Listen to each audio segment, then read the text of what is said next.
2차 포로기한의 리더십이었던 에스라는 제사장이었습니다. 그럼 그 제사장의 이름에 맞게 말씀으로 사람들을 무장시킵니다. 자, 그러면 느헤미야는 어떤 사람이었습니까? 느헤미야는 뭐 하는 사람이었어?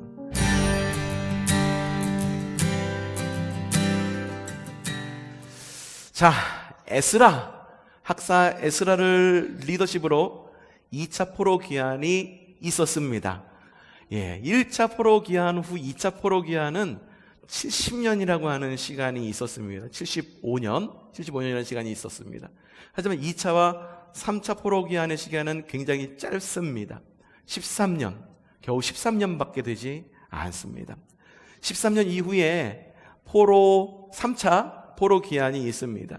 아닥사스다 왕, 아직 왕이 바뀌지 않았어요. 1차 포로기한 때와 2차 포로기한 때는 왕이 다르죠. 하지만 2차와 3차 포로기한 때의 왕은 모두가 다 아닥사스다 왕이었습니다. 자, 3차 포로기한의 리더십은 바로 오늘 우리가 함께 보고자 하는 느헤미야라고 하는 인물입니다. 에스라 느헤미야는요, 사실상 같은 시대의 인물입니다. 성경도 원래는 에스라와 느헤미야, 에스라서와 느헤미야서는 원래는 한 권이었었습니다. 그런데 이 히브리어로 되어 있던 이 성경이 그리스어로 번역이 되면서 이 그리스어 성경을 셉투아진트, 곧 70명의 유대 학자들이 모여서 번역했다라고 해서 70인역이라고 불립니다. 70인역으로 번역이 되면서 그 안에 있었던 외경들, 성경에 우리가 정경으로 삼기 어려운 그런 부분들을 제외하면서 두 권으로 분리된 것이 지금의 우리에게까지 전해지고 있는 것입니다. 같은 시대를 살았고 하나님의 명령을 받아서 2차, 3차 포로기한을 훌륭하게 이끌었지만 두 사람의 사명은 사뭇 다릅니다. 자, 1차 포로기한의 리더십 누구? 스룹바벨. 그래서 1차 포로기한 때 지었던 성전의 이름이 스룹바벨 성전이라고 여러분에게 말씀드렸습니다. 스룹바벨은 왕족이었습니다.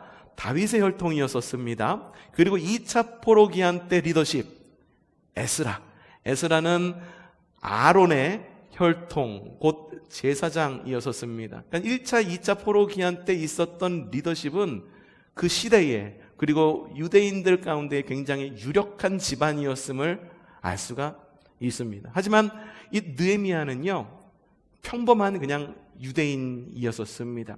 하지만 그 당시에 있었던 페르시아의 아닥사스다 왕의 신뢰를 얻게 되어서 어떤 일을 맡아서 하게 되었는데, 페르시아에서 어떤 일을 맡아서 하는데 어떤 일을 맡았을까? 자, 느헤미야 1장 11절 후반전 말씀 함께 읽어보도록 하죠. 자, 시작!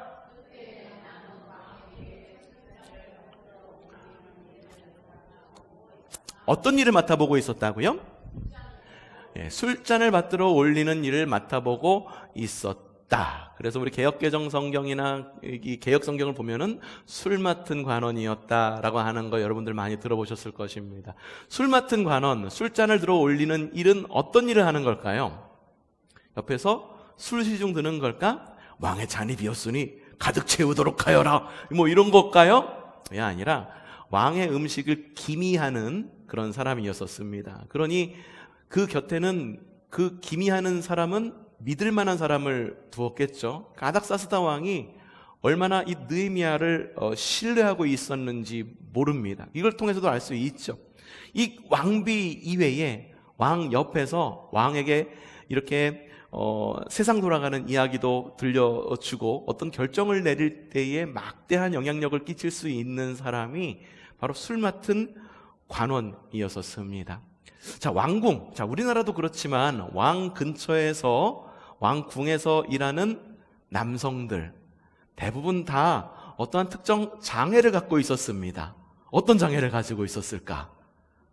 내시였다라고 하는 그런 특징을 가지고 있어요. 그래서 느헤미야도 술 맡은 관원으로서 아닥사스다의 왕의 총애를 받고 있었고 믿을 만한 그런 어떤 높은 고위 관직에 있었지만 넷이었을 것이라고 성경에 기록되어 있지는 않습니다. 역사 기록에 따르면 그 당시에 그 일을 맡은 사람들이 대체적으로 이랬다라는 것을 본다고 한다면 느헤미야는 넷이가 아니었을까라고 우리는 추정해 볼 수가 있습니다. 그런데 느헤미야는 유대인이죠. 유대인인데 내시입니다. 내시는 장애를 가지고 있습니다. 근데 유대인 공동체에서 몸에 장애를 가지고 있는 사람에게는 불이익이 있었습니다. 어떤 불이익이 있었을까? 유대인의 회중 안에 들지를 못했습니다. 유대인이었음에도 불구하고 내시였기 때문에 장애가 있었기 때문에 유대인의 회중에 들지 못하는 느헤미야. 그쯤 되면은 유대인에 대한 어떤 그런 불만과 그런 마음이 크지 않았을까라는 생각이 들어요. 에이, 내가 이 장애가 있다고 내가 얼마나 지금 높은 자리에 있는데 페르시아에서 술 맡은 관원이야. 내 위치가 어떤 위치인데 나를 안 끼워줘. 니들이 한번 왕따 대봐라. 그럴 만도 한데 느헤미야는 유대인으로서 하나님의 백성으로서의 정체성을 잊지 않고 비록 그 공동체 안에 들어갈 수는 없었지만 혼자서라도 열심히 유대인으로서의 정체성을 지키던 사람이었습니다. 그런데 어느 날 어떤 일이 일어납니다. 느헤미야 1장 2절부터 3절 말씀 읽어보죠. 시작.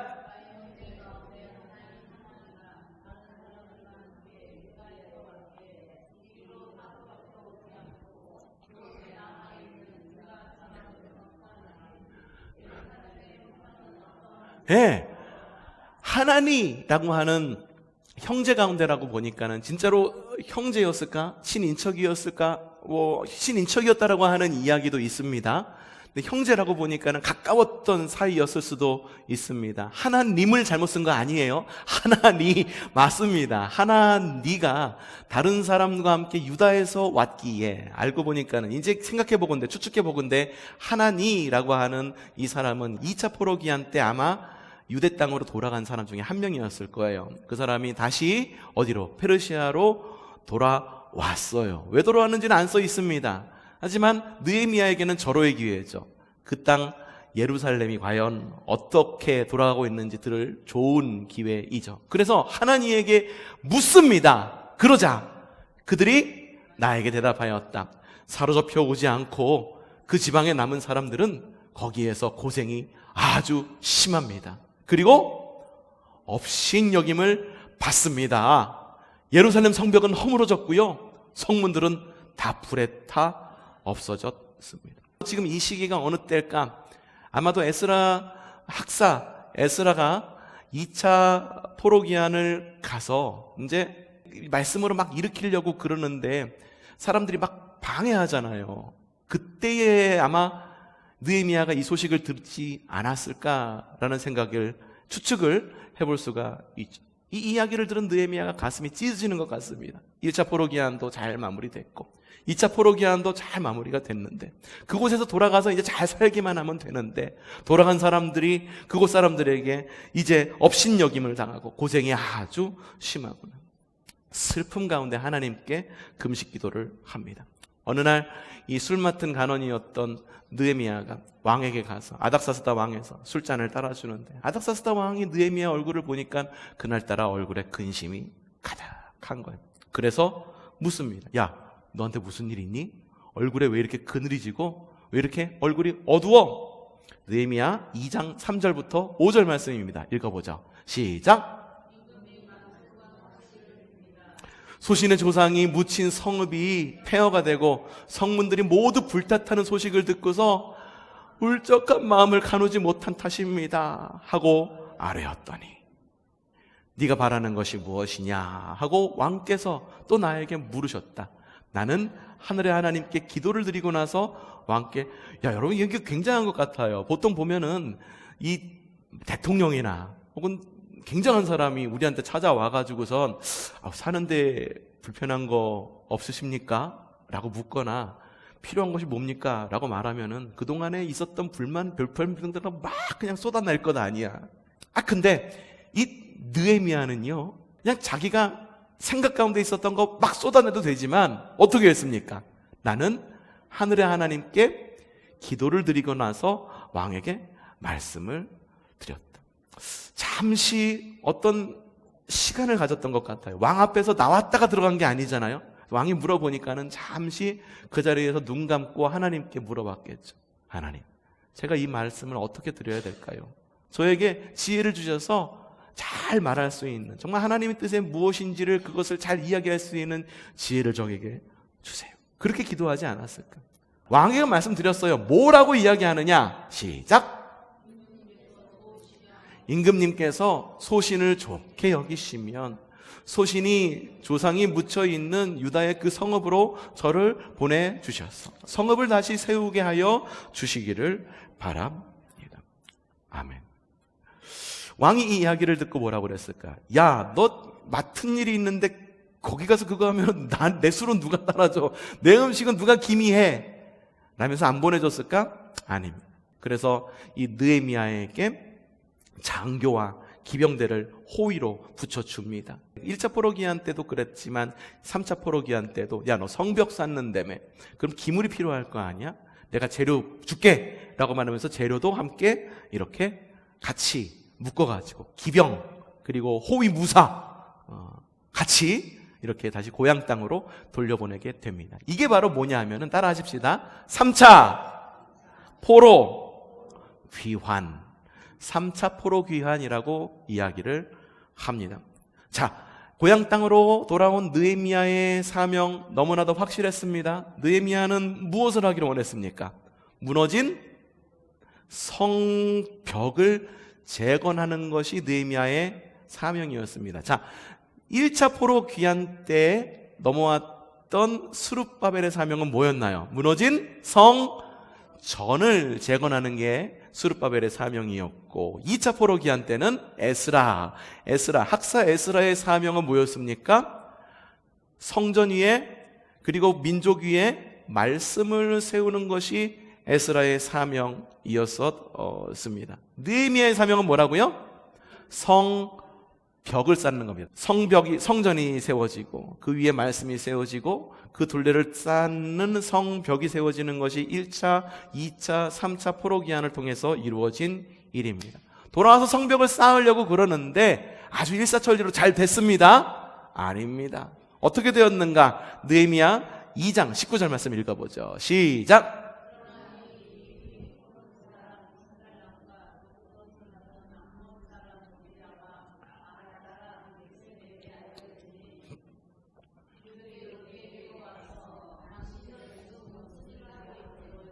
왕에게 반역이라도 하겠다는 거요? 하면서 우리를 업신여기고 비웃었다. 여전히 업신여깁니다. 그러면서 느헤미야에게 누명을 씌우는 거예요. 왕에게 반역. 왜냐하면 성을 쌓는 거잖아요. 성벽을 쌓는 거잖아요. 성벽을 쌓는다는 건 무슨 말입니까? 내 구역을 정한다는 이야기죠. 비록 느헤미야가 아닥사스다 왕의 허락과 지원을 받고 예루살렘 성으로 돌아왔지만 주변에 있는 사람들이 누명을 씌우는 거예요. 저거 성벽 쌓으면서 감히 페르시아에 반역을 해서 자기가 왕이 되려고 저러는구나. 사람들을 갖다 막 선동하고 가짜뉴스 막 퍼뜨리고 야 저거 하면 안 돼 라고 말하면서 막 방해를 합니다. 그럼에도 불구하고 느헤미야의 성벽 쌓기는 굉장히 순조롭게 진행이 됩니다. 느헤미야 3장 여러분들 읽어보시면은요, 3장에는요 느헤미야와 함께 이스라엘 백성들이 어떻게 성벽을 쌓았는지, 성벽을 함께 쌓은 사람들의 이름이 쭉 나와 있는 것을 볼 수가 있어요. 누가 도왔고 누가 방해를 했고, 누구는 당당히 도왔어야 되는데 돕지는 않을 망정 방해를 했고, 돕지는 않은, 힘을 보태지 않은 사람들의 이름도 그곳에 적혀 있습니다. 자, 만약에 여러분들이 그곳에 그 리스트에 이름이 오른다고 한다면 어떤 리스트에 오르고 싶습니까? 여러분이 그렇게 되기를 바라요.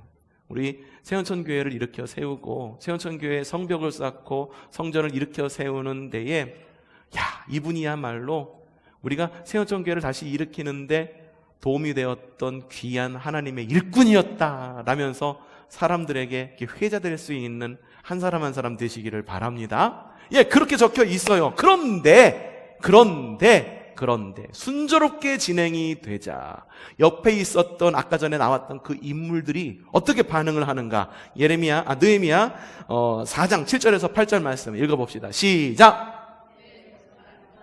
도비아와 아랍 사람들과 암몬 사람들과 아스돗 사람들은 예루살렘 성전 재건이 잘 되어가고 있으며 군데군데 무너진 벽을 다시 짓기 시작했다는 소식을 듣고 어때? 배가 아플 거 아니야. 자기들은 짓지 않기를 원하는 거예요. 근데 거기가 어떻게 되고 있다고? 잘 되어가고 있대. 여러분들도 잘 되어가기를 바랍니다. 우리 교회도 잘 되어가기를 바랍니다. 소식을 듣고서 어떻게 했느냐? 몹시 화를 내면서 한꺼번에 예루살렘에 올라와서 성을 치기로 함께 모의하였다. 여러분, 무슨 선한 일을 할 때는 반드시 이런 방해가 있습니다. 반드시 방해가 들어. 왜? 무슨 목적으로? 혼란에 빠뜨리기 위한 방해가 있기 마련이에요. 여러분, 혼돈은요 하나님의 성품이 아닙니다. 하나님이 선지를 창조하실 때도 혼돈을 질서로 만들었지 질서를 혼돈으로 흩으시지 않으셨어요. 하나님의 성품은 질서의 하나님이십니다. 근데 사탄의 성품은 어떻습니까? 질서를 혼돈케 하고 흔드는 것이 사탄의 성품입니다. 자, 이런 경우 어떻게 대처해야 될까요? 예수 그리스도의 이름으로 명하노니 우리를 흔드는 모든 악한 영의 세력은 떠나갈지어다 막 기도하고, 물론 기도도 열심히 해야겠죠. 이 당시의 사람들은 어떻게 대응했을까? 스룹바벨은 어떻게 반응했죠? 짓던 것을 잠시 멈춥니다. 멈추어 갑니다. 여러분, 멈추어 가는 것도 하나의 지혜입니다. 멈추지 못해서 얼마나 많은 일들이 일어나는지 모릅니다. 스룹바벨은 잠시 멈추어 갑니다. 2차 아포로기안의 리더십이었던 에스라는 제사장이었습니다. 그럼 그 제사장의 이름에 맞게 말씀으로 사람들을 무장시킵니다. 자, 그러면 느헤미야는 어떤 사람이었습니까? 느헤미야는 뭐 하는 사람이었어? 왕족이었습니까? 제사장이었습니까? 그냥 평범한 유대인이었고 페르시아 왕에게 눈에 띄어서 왕 옆에서 무엇을 하는 사람, 술 맡은 관원, 곧 무엇이었다는 겁니까? 정치가였다라는 이야기예요. 정치를 했던 사람이 느헤미야였다라고 하는 거예요. 이 정치가로서 그 당시 상황을 갖다가 어떻게 할까? 4장 16절부터 18절 말씀 읽어보죠. 시작! 반은 일을 하고 나머지 반은 창과 방패와 활과 갑옷으로 무장하였다. 관리들은 성벽을 쌓고 있는 유다 백성 뒤에 진을 쳤다. 짐을 나르는 이들은 한 손으로는 짐을 나르고 다른 한 손으로는 무기를 잡았다. 성벽을 쌓는 이들은 저마다 허리에 일을 하였다. 나팔수가 왜 곁에 있게 하였을까? 나팔수가 하는 일이 뭘까요? 이 당시 나팔수가 하는 일. 여리고성을 정복할 때 하루에 한 바퀴씩 돌고 마지막에 7바퀴를 돌고 여호수아가 백성들에게 명령한 것이 있습니다. 어떤 소리가 들리면? 나팔 소리가 들리면 어떻게 하라? 함성을 지르라라고 이야기합니다. 나팔 소리를 울린다는 건 뭐냐 하면은 전쟁이 일어났다는 걸 알리는 소리예요. 그리고 공격해라 라고 하는 신호입니다. 그러니까 나팔 소리를 크게 울리는 겁니다. 이제 공격하십시오 하면 어떻게? 차고 있던 칼을 꺼내서 싸우러 나가야 되는, 이렇게 해갖고 무장을 하고 한 손에는 칼을 들고 한 손에는 쟁기를 들고 이렇게 성벽을 하나하나 쌓아갑니다. 왜? 외부적으로 문제가 있었기 때문에, 외부적인 그런 도전이 있었기 때문에. 외부적인 도전만 있었을까요? 앞에 1차, 2차 때에도 외부 도전만 있었던 게 아니라 내부에도 문제가 있었습니다. 3차 귀환 때도 역시 마찬가지입니다. 느헤미야 5장 1절 말씀 읽어보죠. 시작!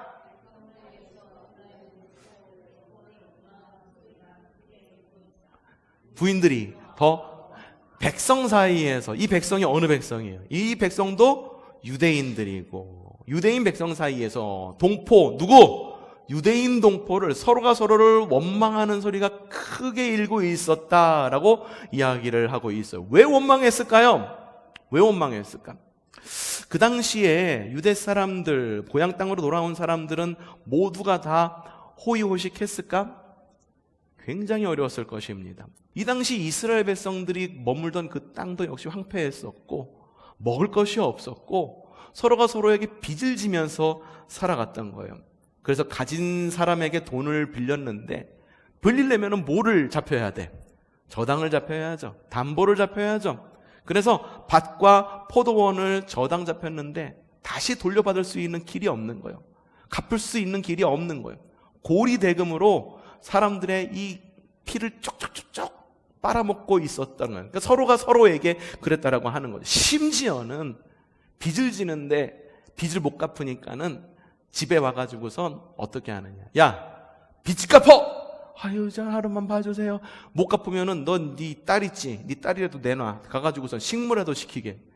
자녀들을 잡아가고 노예로 종으로 팔아먹고 막 이런 일들이 있었던 겁니다. 그러니까 내부적으로도 얼마나 어려운 일들이 있었습니까?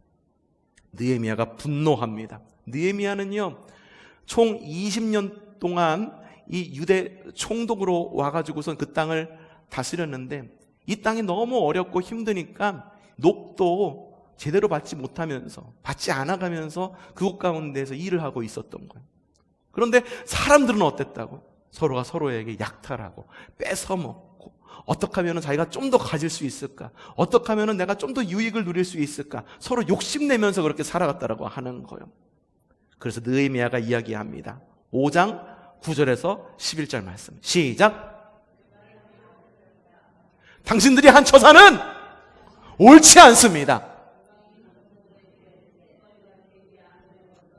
하나님을 두려워하면서 살아야 합니다. 나도, 나의 친족도, 그리고 내 아랫사람들도 백성에게 돈과 곡식을 구워주고 있습니다. 제발 이제부터는 백성에게서 이자 받는 것을 그만둡시다. 그러니 당신들도 밭과 포도원과 올리브밭과 집을 오늘 당장 다 돌려주십시오. 돈과 곡식과 새 포도주와 올리브 기름을 구워주고 받은 비싼 이자도 당장 돌려주십시오. 자, 느헤미야는요, 직책이 정치인이었습니다. 그것을 통치하는 사람이었었습니다. 그러니까 쉽게 이게 이겁니다. 행정명령 내린 거예요. 행정명령. 예, 나라가 이렇게 어렵습니다. 구워준 것 다 돌려주십시오. 안 돌려주면 벌금 매길 거예요. 뭐 이렇게 하십시오 라고 하면서 행정명령을 내린 겁니다. 이것이 하나님 백성으로서 옳은 일이다 라고 이야기를 하면서 말이죠. 성벽이 완공됩니다. 얼마 만에 완공됐을까? 52일. 엄청 빠르게 재건됩니다. 52날 만에 완공이 됩니다. 그냥 있으면 안 되죠. 그래서 백성들을 모읍니다. 앞서 이야기했습니다. 느헤미야와 또 누구? 에스라는 한 시대 사람이다. 에스라가 또 등장을 합니다. 느헤미야 8장 2절부터 6절 시작!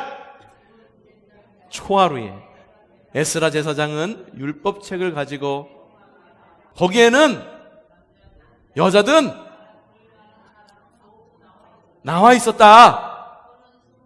광장에서 여자든 알아들 만한 모든 사람에게 정오까지 큰 소리로 율법책을 읽어주었다. 백성은 모두 율법책 읽는 소리에 귀를 기울였다. 학자 에스라는 임시로 만든 높은 나무 단 위에 섰다. 그 오른쪽으로는 마띠냐와 스마와 아나야와 우리야와 힐기야와 마세야가 서고 왼쪽으로는 무다야와 미사엘과 말기야와 하숨과 하스바다나와 스가랴와 무슬람이 섰다. 학자 에스라는 높은 단위에 서 있었으므로 백성들은 모두 그가 책 펴는 것을 볼 수 있었다. 에스라가 책을 펴면 모두 자리에서 일어섰다. 에스라가 위대하신 주님을 찬양하면 백성들은 뭐 했습니까? 두 손을 들고 아멘 아멘 하고 응답하고 엎드려 얼굴을 땅에 대고 주님께 경배하였다. 아멘. 우리 교회도 이런 일이 일어나기를 바랍니다. 남성이고 여성이고 어린이고 노인이고 할 것 없이 모두가 다 말씀 들을 수 있을 만한 사람들이 다 교회 앞으로 나와, 하나님 앞으로 나와 주님의 말씀에 귀를 기울이는 지혜가 우리 교회 가운데 있기를 바랍니다. 여러분, 우리가 이 땅 가운데서 하나님 나라를 산다는 것, 모두가 다 평안하게 살면 좋겠죠. 하지만 하나님 나라를 산다는 것은 끊임없는 외적 그리고 내적 도전을 받아가며 살아가는 것입니다. 이런 도전이 없어요 라고 생각한다면 내가 과연 하나님 나라를 제대로 살아가고 있는지 돌아봐야 돼요. 내가 하나님의 이름으로, 주님의 이름으로 바르게 살려고 마음 먹을 때에는 언제나 방해가 따르기 마련입니다. 무엇인가 하나님 마음에 옳은 일을 하려고 그럴 때에는 언제나 태클이 들어오기 마련입니다. 이스라엘 백성들, 포로 생활에서 본향으로 돌아왔으면, 그리고 우리도 역시 주님으로 이름으로 말미암아 구원받아 주님께로 돌아왔으면, 스룹바벨이 지은 성전으로 돌아왔듯 우리 역시 교회로 돌아와야 합니다. 에스라를 중심으로 말씀을 세워갔듯 우리도 교회로 들어와가지고선 말씀을 세우고 기도를 세우고 찬양하는 예배가 세워지는 믿음의 역사가 일어나야 됩니다. 우리 안에 성전이 온전히 세워지는 믿음의 역사가 있기를 바라요. 그리고 말씀이 세워지는 믿음의 역사가 있기를 바랍니다. 하지만 3차 포로기한이 남아 있습니다. 느헤미야가 돌아오기 전에는 무엇이 허물어져 있었다? 성벽은 여전히 폐허가 되어 있습니다. 우리의 마음의 성벽도 무너져 있습니다. 하나님의 말씀이 세워졌다라고 해서 저절로 우리가 무엇인가 되는 것이 아닙니다. 우리 안에 있는 마음의 성벽을 쌓는 지혜가 있어야 돼요. 성벽은 뭐 하는 겁니까? 나를 보호하고 지키는 것이 성벽입니다. 성벽이 없으면 산발랏, 게셈, 도비아 같은 도전들이 끊임없이 우리를 괴롭힙니다. 그렇게 괴롭히면 어떻게 됩니까? 평안하면 평안한데도 어려우면 어려운 대로 갈대처럼 흔들립니다. 평안하면 평안하기 때문에 흔들려요, 여러분. 아세요? 어려우면 어려운 대로 흔들려요. 아십니까? 무엇이 없으면? 성벽이 없으면. 텐트 같은 집이라고 할지라도 벽이 있는 곳에 사는 것과 벽이 없는 곳에 사는 것은 완전히 다릅니다. 조그만 막이 있으면 그 막으로 말미암아 밖에서 불어오는 바람을 막아줍니다. 뜨거운 햇볕도 막아줍니다. 하지만 이까짓 거 뭐라고, 어차피 놀러 오고 캠핑 온 거니까는 그냥 텐트 치지 말고 그냥 우리 즐겁게, 그냥 우리 즐겁게, 우리끼리 즐겁게 있자, 놀자, 그렇게 생각하고 텐트를 치지 않으면 어떻습니까? 바람이 불면 바람을 맞아야 되고, 비가 오면 비를 맞아야 되고, 해가 비치면 뜨거운 햇볕 가운데 머물러 있어야 돼요. 이스라엘 백성들 3차에 걸쳐 본향으로 돌아옵니다. 2차에 걸쳐 가지고 정체성을 바로 잡아갔습니다. 성전을 세우고 말씀을 세웁니다. 이제 남은 하나 뭡니까? 성벽을 세워야 합니다. 우리도 마찬가지입니다. 마음의 성벽을 세우시기를 바랍니다.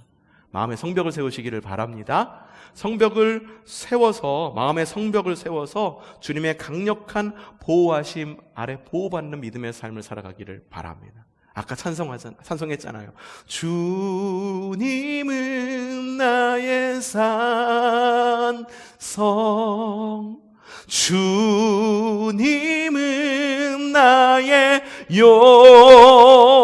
요새. 주님이 바로 우리의 산성과 우리의 요새가 되십니다. 산성과 요새를 든든히 쌓는 여러분들 되시기를 바랍니다. 그 강력한 보호하심 아래서 우리가 할 수 있는 것이 무엇이냐? 오늘 읽은 느헤미야 말씀입니다. 다시 한번 읽어보도록 하죠. 느헤미야 8장 8절에서 12절 말씀 시작!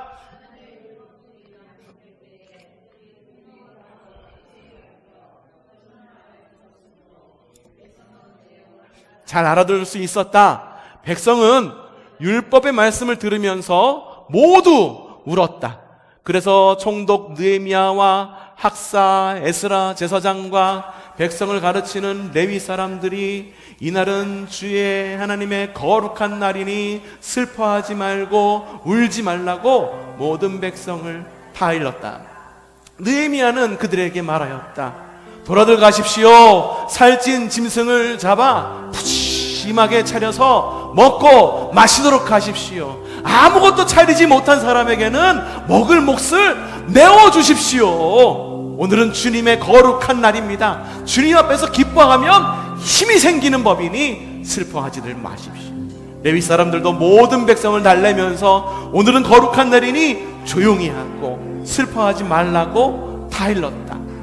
모든 백성은 배운 바를 밝히 깨달았으므로 돌아가서 먹고 마시며 없는 사람들에게 먹을 것을 나누어 주면서 크게 기뻐하였다. 여러분, 이 글을 읽으니까는 우리가 좀 와닿지 않는 좀 그런 부분이 좀 있어요. 그래서 개역개정 성경으로 가져와 있는 부분이 있거든요. 이것이 우리에게 좀 힘이 되기를 바라요. 자, 느헤미야 8장 10절 후반절 말씀인데요, 우리가 주님의 그 성벽을 쌓으면서 우리가 이런 마음으로 이 세상을 살아가기를 원합니다. 읽어보죠. 시작!